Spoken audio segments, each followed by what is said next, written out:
Doctor, muy buenas tardes, bienvenido. Muchas gracias, Sani. Muy buenas tardes, estimados compañeros, estimadas compañeras. Vamos a dar inicio Buenas tardes, licenciado. a la sesión de clase que tenemos programada para el día de hoy, tal y como se los expresé el último día de clases en la facultad, que fue el martes pasado. Estamos pendientes de 4 puntos todavía de la teoría general del delito. Hoy vamos a abordar 2 y los últimos 2 los abordamos el día jueves. Y luego la próxima semana empezamos en la recta final, en el sprint final de nuestro curso, de nuestro programa, con lo que es la teoría de las penas y las medidas de seguridad. Y ahí tendremos, pues, creo yo, unas 3 o 4 clases para finalizar exitosamente, pues, nuestro programa de Derecho Penal 1 y con ello el curso también de Derecho Penal 1, ya que el 20 de mayo principian los exámenes finales. Así es que estamos muy bien. Les rogaría entonces su atención para dar inicio a la sesión de clase programada para hoy, de acuerdo a la agenda que les enviamos la semana pasada. Tenemos para hoy la pluralidad de delitos. Pluralidad de delitos surge cuando un mismo sujeto activo ejecuta varios hechos delictivos de la misma o de diferente índole en el mismo o en distinto momento, en el mismo o en distinto lugar. Es decir, se llama pluralidad de delitos a lo que nosotros legalmente conocemos como concurso de delitos. Y hoy les repito lo que les dije en un momento cuando vimos la teoría general de la ley penal y estuvimos viendo el concurso aparente de normas penales. Y les decía, este es concurso aparente de normas penales, no lo van a confundir con el concurso de delitos. Hoy digo lo contrario, este es concurso de delitos y no lo vayan a confundir con el concurso aparente de normas penales. ¿Cuál es la diferencia? Cuando nosotros hablamos y tratamos el concurso aparente de normas penales, se trata de una misma acción delictiva que aparentemente está comprendida entre 2 o más normas penales que la regulan, pero la aplicación de una excluye la aplicación de las otras. Y precisamente por eso es que se llama concurso aparente en normas penales. Pero lo que concurren en el concurso de normas son normas. Acá es totalmente diferente. Aquí estamos hablando de concurso de delitos. Aquí no concurren normas. Aquí lo que concurren son delitos. Entonces, en el concurso de delitos o en la pluralidad de delitos, como se le llama en la doctrina, es un mismo sujeto activo que realiza varios delitos en el mismo o en diferente momento, atacando el mismo bien jurídico, diferente bien jurídico tutelado, en el mismo o en diferente lugar. Y a eso pues se le llama concurso de delitos. Concurren varios delitos. Y el Código Penal guatemalteco prevé 2 clases de concurso de delitos en Guatemala. El artículo 69, que se refiere al concurso real de delitos, que en la doctrina se le denomina concurso material también, y el artículo 70, que se refiere al concurso ideal de delitos, que en la doctrina se le llama concurso formal. Independientemente de estos 2 que son los concursos de delitos, el Código Penal guatemalteco presenta una tercera posición, un tercer plano, y le denomina delito continuado. Y muchas veces advertimos nosotros que cuando se habla de concurso de delitos en la legislación penal guatemalteco, las personas se refieren al concurso material o real, al concurso ideal o formal y al delito continuado. Y ese es el error. Y aquí lo vamos a dejar claro desde este momento. El delito continuado no es un concurso de delitos. El delito continuado del artículo 71 es eso, un delito continuado. Es el mismo delito cometido varias veces por la misma persona en diferentes circunstancias. Pero es un delito continuado. Es el mismo delito cometido varias veces. No hay concurso. El concurso es cuando concurren más de dos delitos. Por eso se llama concurso de delitos. Ahora bien, vamos a explicar detenidamente, de acuerdo a la legislación penal nuestra, cada uno de ellos. Pero bien vale la pena en este momento explicar cuál es la importancia, cuál es la verdadera importancia de que ustedes conozcan y diferencien perfectamente bien lo que es un concurso real de un concurso ideal y de un delito continuado. La verdadera importancia que esto tiene no es más que la imposición de la pena. Por eso es que es muy importante. Es decir, en atención a si se trata de un concurso real, de un concurso ideal o de un delito continuado, es que el juez o el tribunal impondrán la pena. O sea, por eso es que es de superlativa importancia, porque la imposición de la pena al sujeto que se ha encontrado culpable de la comisión de dos o más delitos será en atención a la fórmula que tiene cada uno de los concursos que adopta el Código Penal y el delito continuado. De tal manera, pues, que vamos a explicar cada uno de ellos. ¿Qué pasa en el concurso real de delitos? Que es el artículo 69. En el concurso real de delitos se trata de que el sujeto activo comete más de dos delitos o de dos delitos en adelante de manera independiente uno con el otro o los unos con los otros. Y si se manejan o se cometen tantos delitos, el juez debe conocer independientemente cada uno de ellos. Es decir, conocer el procedimiento, el proceso penal, pues cada uno de los delitos que se imputan al sujeto activo y la importancia que tiene que es que si él es culpable de la comisión de estos delitos, debe ceñirse específicamente a la fórmula que establece el artículo 69 para imponer la pena. ¿Qué dice entonces el artículo 69? Concurso real, dice, que es el que la doctrina llama concurso material. Al responsable de dos o más delitos se le impondrán todas las penas correspondientes a las infracciones que haya cometido a fin de que las cumpla sucesivamente, principiando por las más graves, pero el conjunto de las penas de la misma especie no podrá exceder del triple de la de mayor duración. Si todas tuvieren igual duración, no podrán exceder del triple de la pena. Importante, ojo, oído. Este máximo, sin embargo, en ningún caso, nunca podrá ser superior 1 a 50 años de prisión. Fíjense qué interesante. Nunca puede ser superior a 50 años de prisión.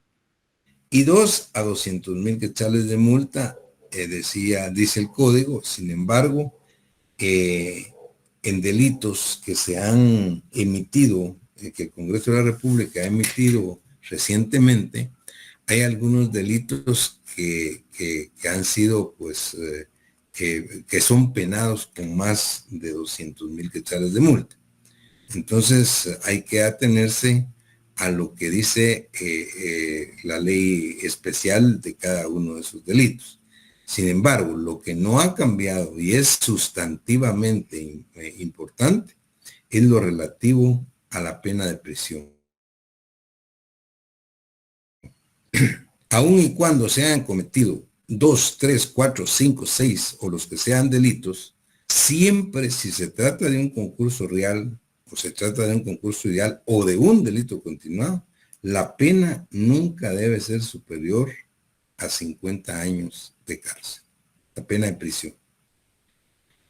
Entonces, la pregunta que muchas veces le formulan a uno cuando está impartiendo la cátedra o cuando está dando alguna conferencia es por qué muchas veces, pues en las sentencias, algunos tribunales, pues hablan de penas de 80, de 100 años o de 125 años de cárcel, porque el sujeto, por ejemplo, se le juzgó y se le condenó por 3 asesinatos, por ejemplo. Entonces, la respuesta es que en atención estricto sensu, de manera estricta, a la ley penal sustantiva en Guatemala, de acuerdo al concurso real de delitos, esa pena de prisión no puede ser nunca superior a 50 años de prisión. Es decir, nadie puede estar en Guatemala más de 50 años en la cárcel. Hay otras legislaciones en otros países donde esto varía. Por ejemplo, hay países que tienen cadena perpetua y otros países pueden tener límites mucho más altos, más bajos. Pero lo cierto es que en nuestro país, desde el año 73 hasta la fecha, de acuerdo al concurso real de delitos del artículo 69, la pena de prisión más alta solo puede ser de 50 años. Cuando se dictan sentencias de esa naturaleza, en la doctrina se llama que son parte de un derecho penal simbólico, pues, porque obviamente al sujeto activo, al que se le procesó por 3 o 4 asesinatos y se le encontró culpable de los asesinatos que se le imputaron, dicen, bueno, se le vamos a imponer, ¿qué? Son 4 asesinatos, 25 años por cada asesinato y entonces tiene 100 años de cárcel. Esto es lo que incluso podría decir simbólicamente la sentencia. Pero el sujeto, el condenado, de acuerdo al 69, no puede estar más de 50 años en prisión. Ese es el límite máximo, a menos que se haga una modificación pues, de esta normativa penal sustantiva. Eso es lo importante. Muy bien. Entonces, en el concurso real se trata de que el sujeto comete 2 o más delitos independientes uno del otro. Entonces se impondrá la pena en atención a la fórmula que establece el artículo 69. ¿Qué pasa en el concurso ideal? En el concurso ideal de delitos hay 2 supuestos, de acuerdo al artículo 70 del Código Penal. Hay 2 supuestos. En el primer supuesto es que un mismo acto delictivo, un mismo hecho, produzca 2 o más delitos. Una misma acción delictiva, una misma conducta delictiva, produzca 2 o más delitos. Esa es una posibilidad. Y la otra posibilidad es que un mismo delito o un delito sea medio necesario, subrayar necesario, que un delito sea medio necesario para cometer otro u otros delitos.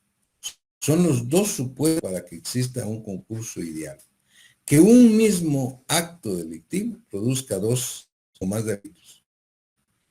Y el otro supuesto es que un delito sea medio necesario para cometer otro delito, de acuerdo al 70.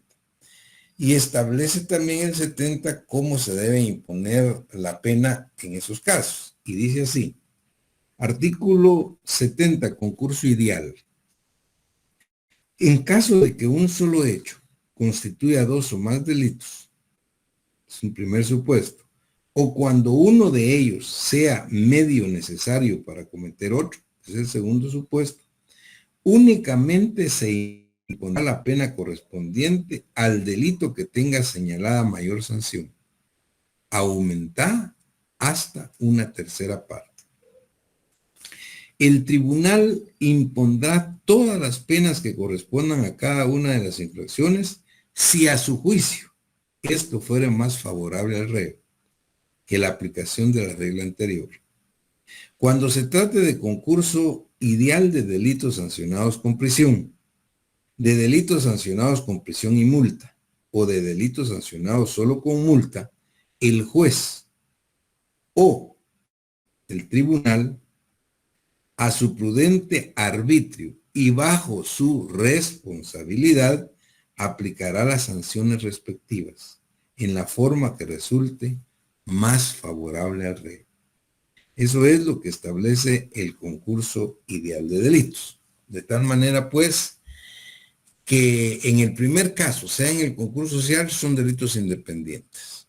El sujeto que va y se roba un vehículo, luego, pues, ve que no tiene gasolina, que pasa a la gasolinera, que le pongan gasolina y no paga la gasolina.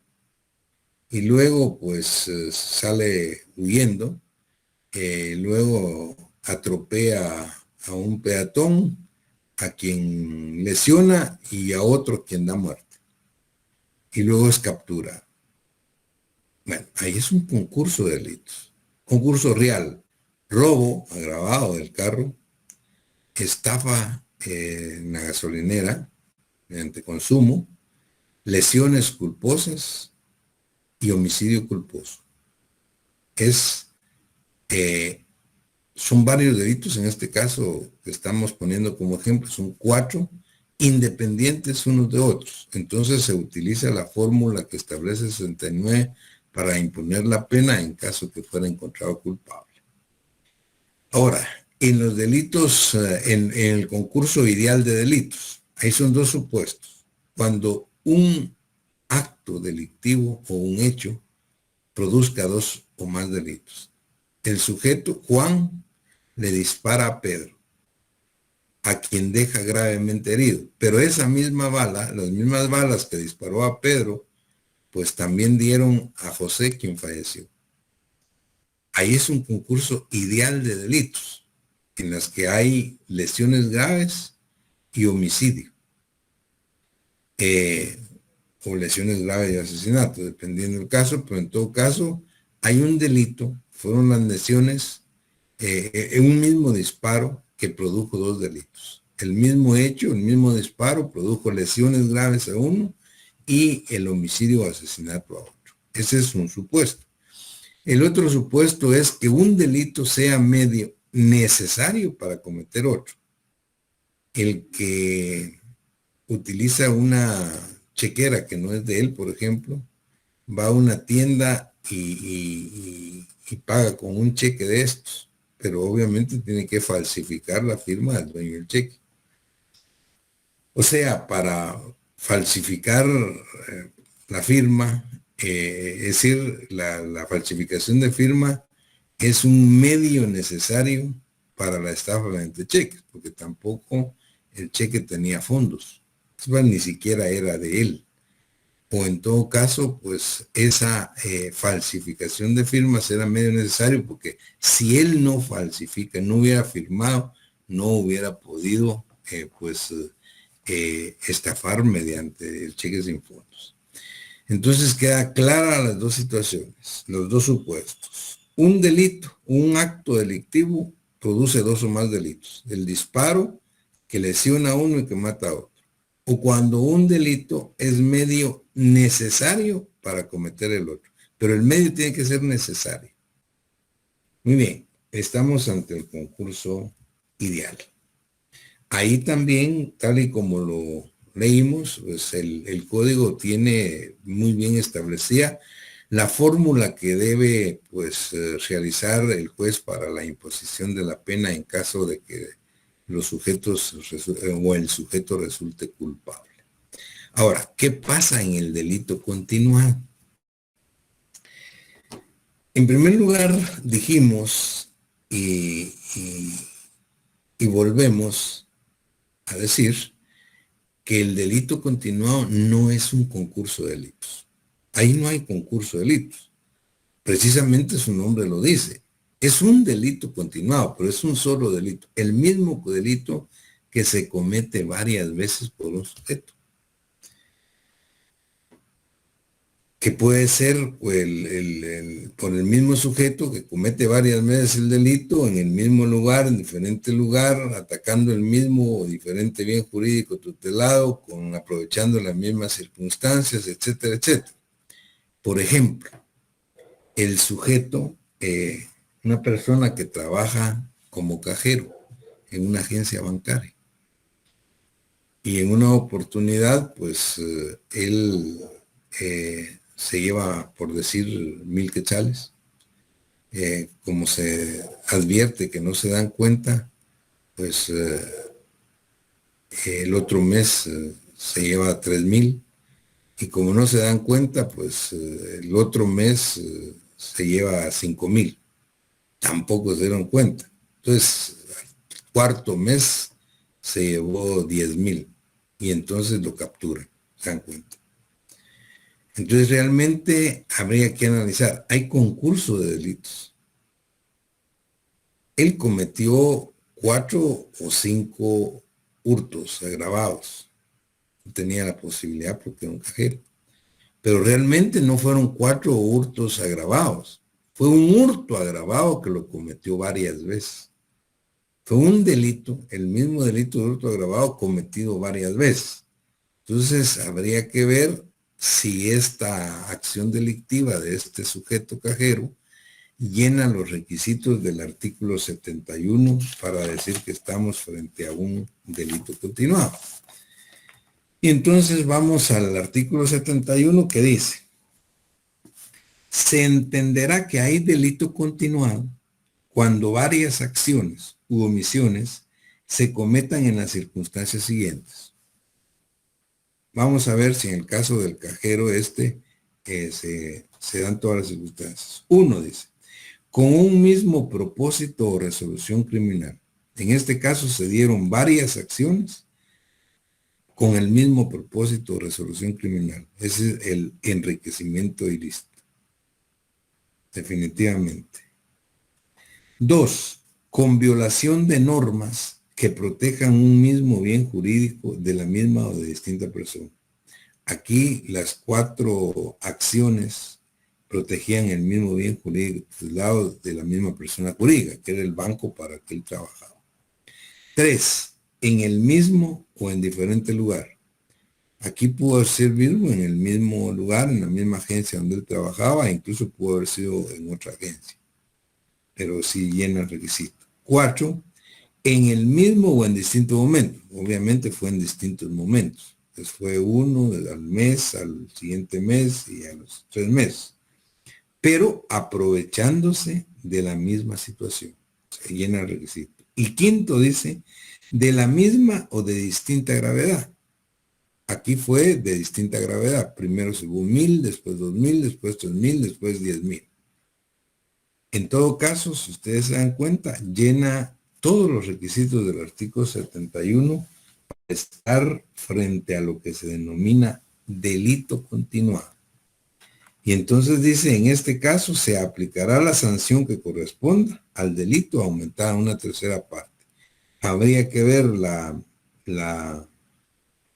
pena que corresponde al delito del hurto agravado, aumentada en una tercera parte. Así se debe imponer la pena en atención al delito continuado. De tal manera, pues, que la importancia que tiene el manejar el concurso de delitos o la pluralidad de delitos es la imposición de la pena que hace el juez en atención al concurso de que se trate o al delito continuado. Muy bien, este es el primer punto, el primer tema de la sesión de hoy, y el segundo se refiere a lo que la doctrina, en la doctrina se conoce como elementos accidentales del delito. Estos elementos accidentales del delito es lo que el Código Penal guatemalteco denomina circunstancias que modifican la responsabilidad penal. Estas circunstancias que modifican la responsabilidad penal son las circunstancias atenuantes y las circunstancias agravantes. Importante es advertir por qué la doctrina le llama elementos accidentales del delito. Porque si bien es cierto, el delito ya se está cometido, ya se cometió. Y estas circunstancias no van a variar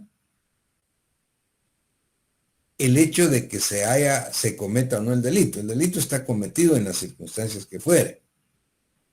Estas circunstancias en que el sujeto activo cometió el delito van a servir para agravar o para atenuar su responsabilidad penal en el caso de ser condenado por ese delito.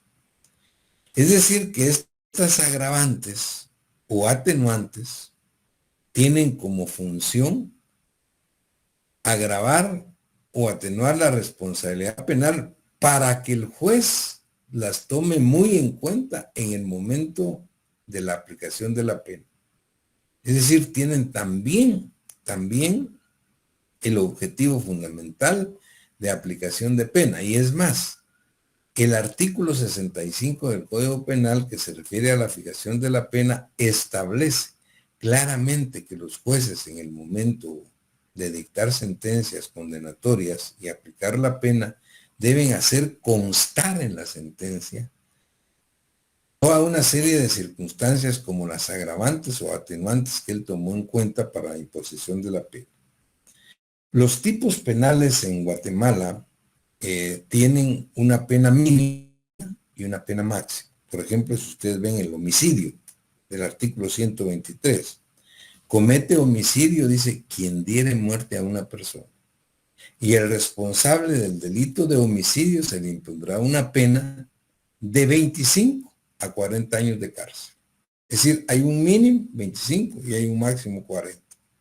Ahora, ¿cómo hace el juez o qué elementos, qué circunstancias toma en cuenta el juez para imponer una pena entre ese mínimo y ese máximo? Bueno, una de las circunstancias son las atenuantes o agravantes, la peligrosidad social del sujeto, las condiciones en que se realizó el delito, las condiciones del sujeto pasivo, de la víctima, etc. Pero en todo caso lo podemos corroborar en el artículo 65, la aplicación de la pena. Vamos a ver. El artículo 65 efectivamente dice, escuche, fijación de la pena.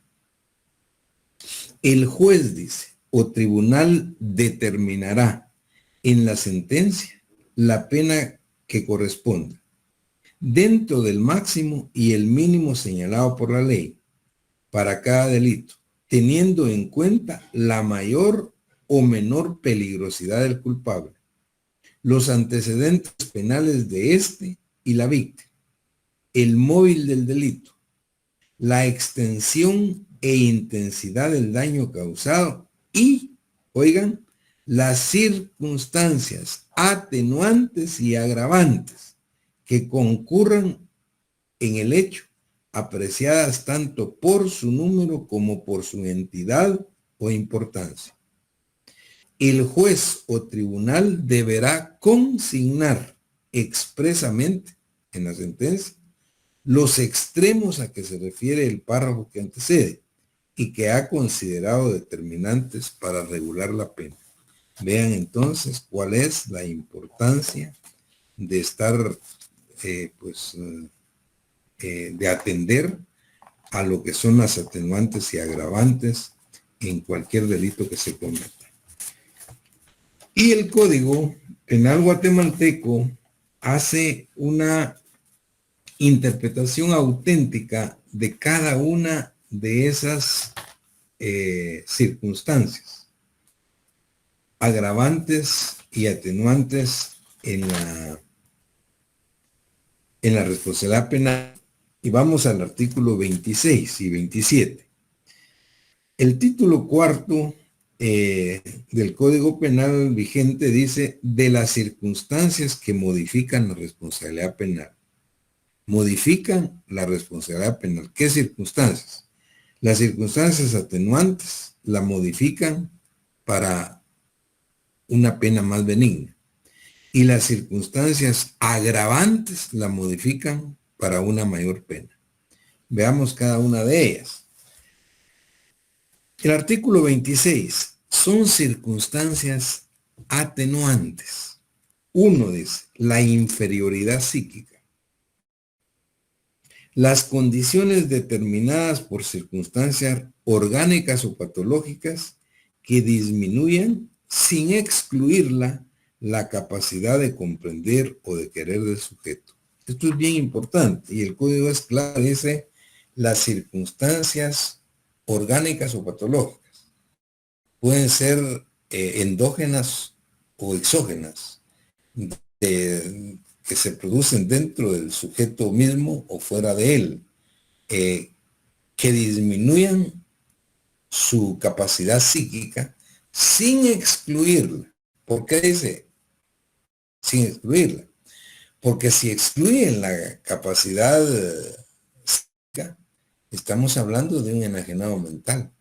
Entonces no hay una circunstancia atenuante, sino hay una circunstancia eximente de responsabilidad penal. Eso lo vimos cuando analizamos el artículo 23 del Código Penal. Son eximentes de responsabilidad penal, pues la minoría de edad. Y la comisión del delito, pues bajo un trastorno mental transitorio o en todo caso un enajenado mental.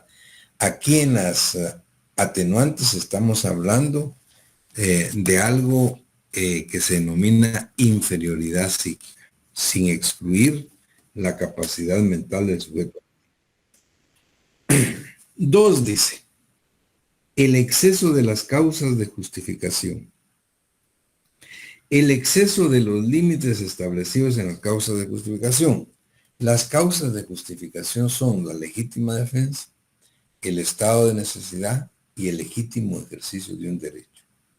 El exceso de esas causas, cuando no eximen de responsabilidad penal al sujeto activo, entonces el juez las va a valorar como un atenuante de su responsabilidad penal. Es decir, aunque pareciera que se excedió en cualquiera de las causas de justificación, pero no tomó la causa de justificación como un eximente.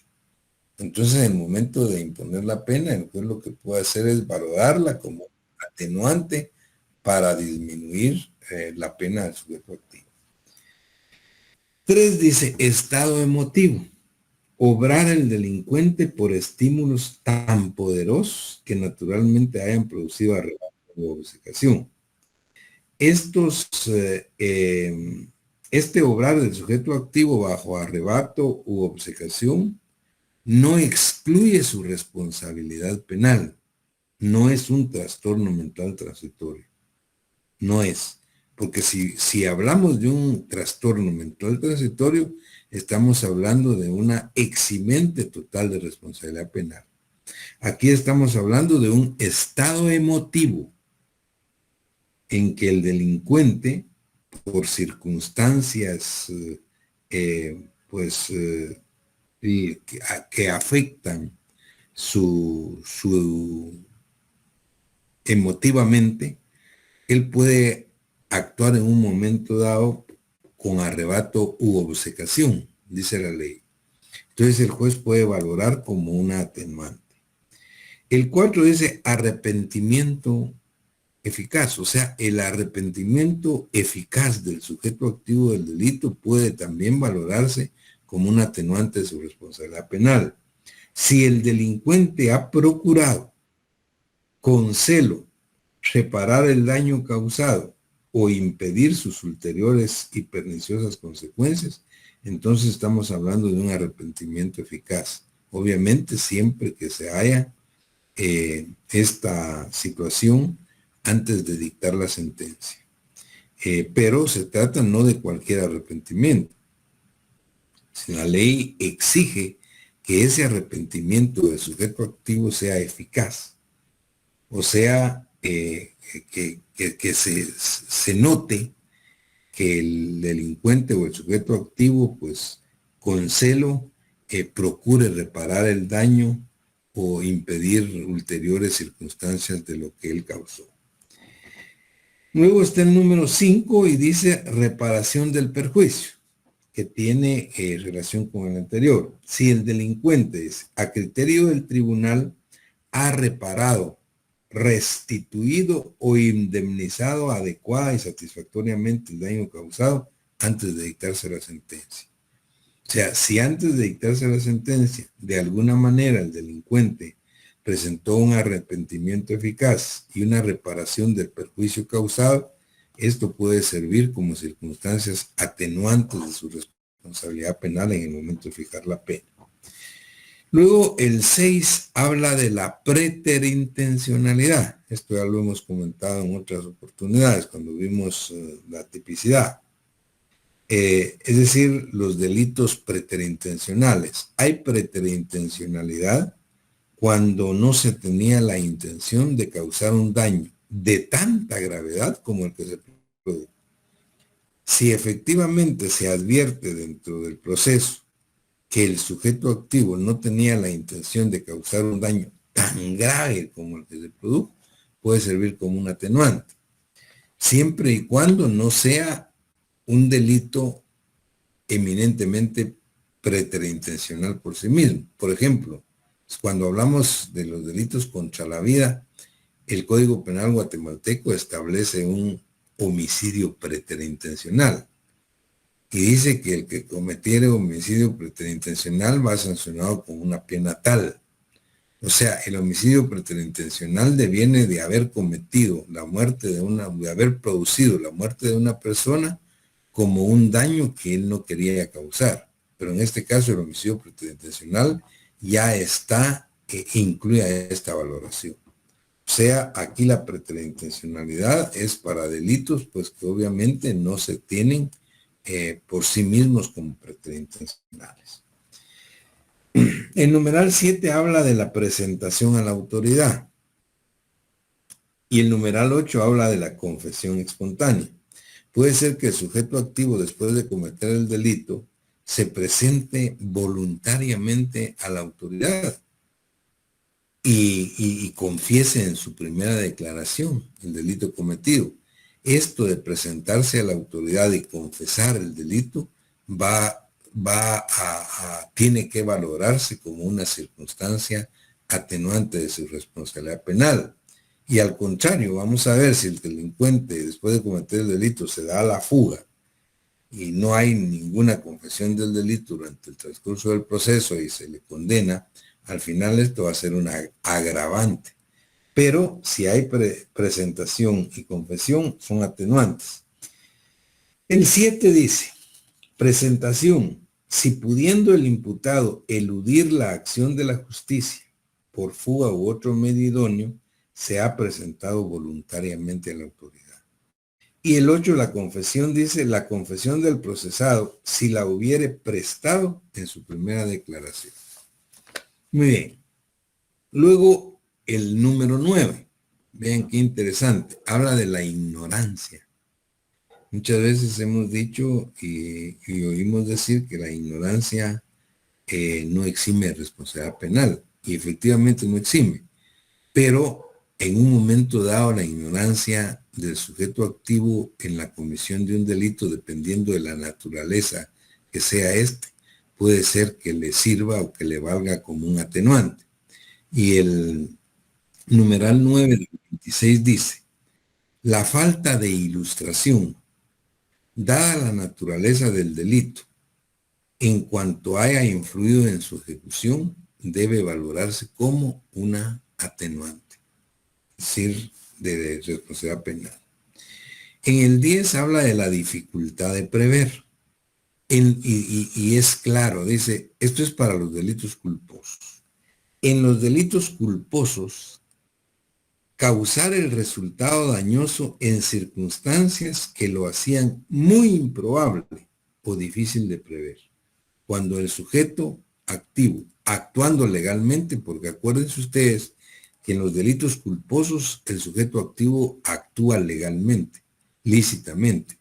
Cuando actuando legalmente, el sujeto activo por imprudencia, por negligencia o por impericia comete, lesiona o pone en peligro un bien jurídico tutelado, entonces estamos hablando de un delito doloso, culposo. Y si se trata de un delito culposo en el que era difícil prever la posibilidad del daño causado, eso podría sumarle al sujeto activo en el momento de la sentencia como un atenuante de su responsabilidad. En el 11 dice provocación o amenaza. Haber precedido inmediatamente de parte del ofendido provocación o amenaza en proporción al delito. Es decir, cuando el sujeto cometió el delito porque él se vio amenazado o se vio provocado por el mismo sujeto pasivo del delito, siempre que no sea una legítima defensa. Porque si es legítima defensa o un estado de necesidad, eso excluye totalmente responsabilidad penal, es una causa de justificación.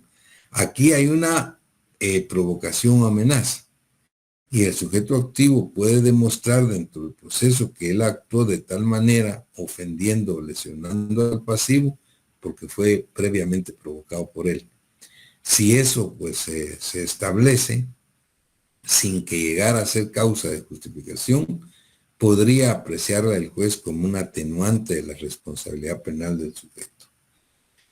Muy bien, en el 12 habla vindicación de ofensas. Haber ejecutado el hecho en vindicación próxima de una ofensa grave causada al autor del delito, su cónyuge, su concubinario, sus parientes dentro del grado de ley, sus adoptantes o sus adoptados. Se entiende por vindicación próxima a la que se ejerce consecutivamente a la ofensa, o cuando ha habido el tiempo necesario no ha habido el tiempo necesario para la reflexión.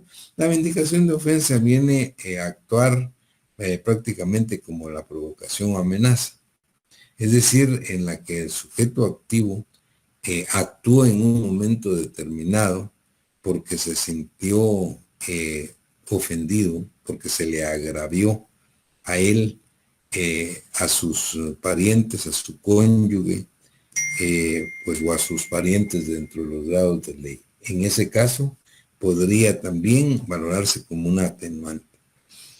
Y el 13 habla de inculpabilidad incompleta. Las causas de inculpabilidad son las que ustedes, las que ya estudiamos en el artículo 25.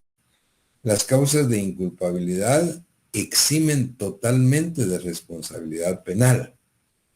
Pero cuando cualquiera de esas causas de inculpabilidad se da, pero se dan de manera incompleta, de tal forma, de tal suerte que el juez no la acoge como eximente de responsabilidad penal, sí el juez puede valorarla al final como una atenuante de la responsabilidad del sujeto activo. Y finalmente en el numeral 14, el legislador dejó prevista lo que llamó atenuantes por analogía. Es decir, cualquier otra circunstancia de igual entidad o análoga a las que hemos mencionado, siempre que no esté claramente mencionada acá. El juez puede apreciar otras que sean similares o análogas que el código pues comprende.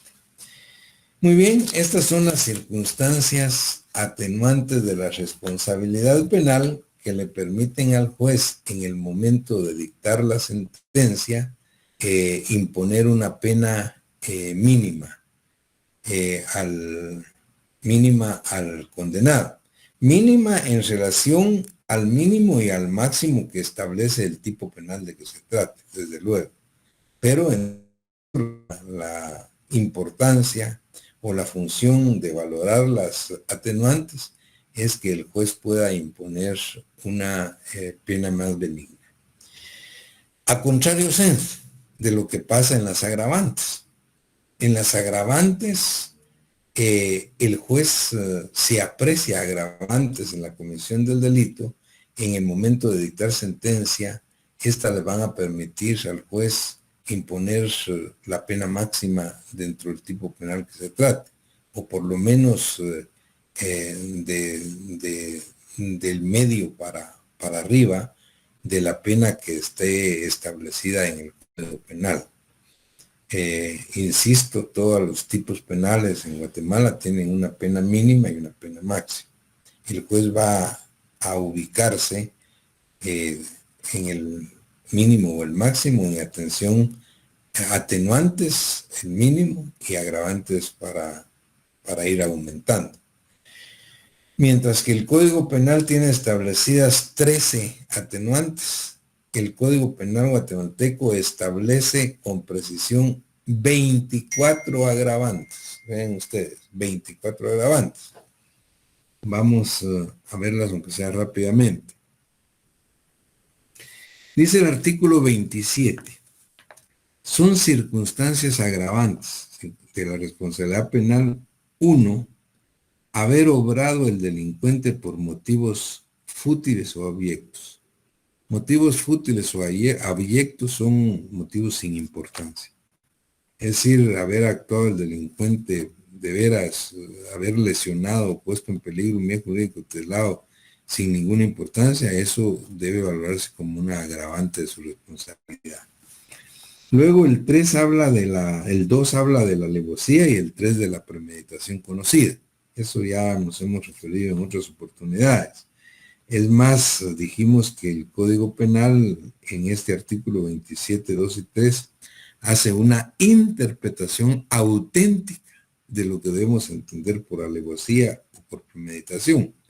Y que algunos delitos, pues cuando se cometen con alevosía o premeditación, pues el delito son característica de delitos graves en sí mismos. Por ejemplo, el asesinato. Si un sujeto da muerte a otra persona, pero lo hace con alevosía o con premeditación conocida, ese homicidio se agrava y se convierte en asesinato, que es obviamente mucho más grave. Acuérdense que el homicidio tiene hasta 40 años de cárcel, de 25, mientras que el asesinato hasta 50 años. Ahora, ¿a qué se refiere la alevosía? Dice, ejecutar el hecho con alevosía. Hay alevosía cuando se comete el delito empleando medios, modos o formas que tiendan directa o especialmente a asegurar su ejecución, sin riesgo que proceda de la defensa que pudiera ser el ofendido, o cuando éste, por sus condiciones personales o por circunstancias en que se encuentre, no pueda prevenir, evitar el hecho o defenderse. Eso es la alevosía, actuar alevosamente. El 3 se refiere a la premeditación conocida.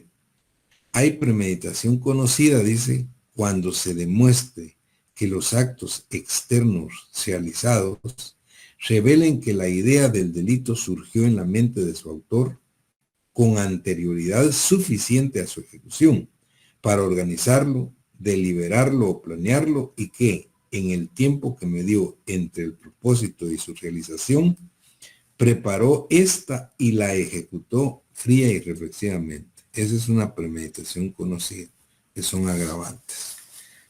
Muy bien. En el numeral 4 habla de medios gravemente peligrosos. Ejecutar el delito, por ejemplo, por medios de explosivos, gases perjudiciales, inundación, incendio, envenenamiento, narcótico, varamiento de nave, accidente de aviación, avería causada a propósito, descarrilamiento, alteración del orden público o por cualquier otro medio idóneo para ocasionar estragos de carácter general. Es decir, si el sujeto activo del delito para cometer el mismo realiza cualquiera de las situaciones que aquí hemos leído, eso es un agravante de su responsabilidad. En el 5 habla de aprovechamiento de calamidad, que es lo que coloquialmente decimos en nuestro país, unos en la pena y otros en la pepena, ¿no? Oigan lo que dice esto, eso es un agravante. Aprovechar el delincuente para la ejecución del delito, que ocurra o haya ocurrido un ciclón, un terremoto, una inundación, un naufragio, un incendio, un descarrilamiento, accidente de tránsito de cualquier clase, explosión, alteración del orden público o cualquier otro estrago o calamidad pública. Esa es una agravante también. El 6 habla del abuso de superioridad, abusar de superioridad física o mental, o emplear medios que debiliten la defensa de la víctima. Es decir, el sujeto, pues que siendo mayor de edad, muy bien fornido, pues lesiona a un niño de 5 o 6 años, por ejemplo. Abuso de superioridad, ¿no? Ensañamiento, dice. Aumentar deliberadamente los efectos del delito, causando otros innecesarios para su realización o emplear medios que añadan la ignominia o la acción delictual. El ensañamiento es aumentar deliberadamente el dolor. El sujeto que da muerte a otro, pues para darle muerte lo hace, pues, cortándolo, por ejemplo, cortándole sus miembros o qué sé yo. Eso es ensañarse, eso es una agravante de la responsabilidad penal. Preparación para la fuga es el 8. Ejecutar el hecho empleando vehículo o cualquier otro medio, modo o forma que asegure la fuga del delincuente. El número 9 habla de los artificios para realizar el delito. Cometer el delito empleando astucia, fraude, disfraz o cualquier otro engaño suficiente para facilitar la ejecución del delito u ocultar la identidad del delincuente. Esto, pues, el artificio para realizar el delito puede ser una agravante, a menos que se trate de un delito de estafa, donde en la estafa, pues, hay ardido engaño como un elemento muy subjetivo o sustantivo, mejor dicho, del delito. Pero en cualquier otro delito en el que el sujeto pueda actuar, pues, en forma fraudulenta, usando disfraz o de cualquier manera, esto viene a agravar su responsabilidad penal. En el 10 habla de la cooperación de menores de edad. Eso es importante. Cometer el delito utilizando la participación o la ayuda de menores de edad. Es decir, el delincuente que utiliza a menores de edad para cometer sus fechorías, pues es un agravante de su responsabilidad penal. Interés lucrativo, el 11. Cometer el delito mediante precio, recompensa o promesa remuneratoria. Obviamente, este es en los delitos donde este interés no sea propio o sustantivo del delito. Por ejemplo, el homicidio, el homicidio por sicarios, el sicariato, donde se paga por un homicidio. Esto convierte el homicidio en asesinato, y el asesinato ya es un delito agravado, pero puede ser algún otro delito en el que el delito se cometa por precio o recompensa. Eso es agrava la responsabilidad penal del sujeto. En el 12 habla de abuso de autoridad. Prevalerse el delincuente, dice, de su carácter público o del poder inherente al cargo, al oficio, al ministerio o a la profesión, o cometerlo haciendo uso de funciones que anteriormente hubiera tenido. Esto, pues, es el abuso, los abusos de autoridad, valiéndose del puesto que se tiene o de la profesión que se ejerce